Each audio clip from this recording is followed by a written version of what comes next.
ముందుగా నిన్న అంటే జూన్ 5వ తేదీన తిరుమలలో స్వామివారిని మొత్తం 67,320 మంది భక్తులు దర్శించుకున్నారు. అందులో స్వామివారికి మొత్తం 27,919 మంది భక్తులు తలనీలాలను సమర్పించారు.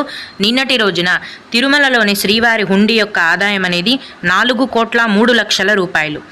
ఇక ఈరోజు కూడా ఎటువంటి దర్శనం టికెట్లు లేకుండా నేరుగా భక్తులను ఫ్రీ దర్శనానికి అనుమతిస్తున్నారండి.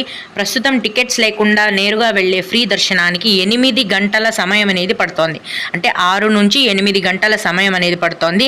అలాగే తిరుపతిలో ఇచ్చే సర్వ దర్శనం టికెట్లను తీసుకొని దర్శనానికి వెళ్ళే భక్తులకు దర్శనానికి 4 గంటల సమయం అనేది పడుతోంది.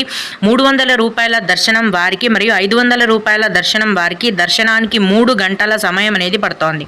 అలాగే ఈరోజు కూడా చిన్నపిల్లల సుపదం ఇన్ఫాంట్ దర్శనం అనేది ఉందండి. ప్రస్తుతం సుపదం దర్శనంకి 1 గంట సమయం అనేది పడుతోంది. అలాగే VIP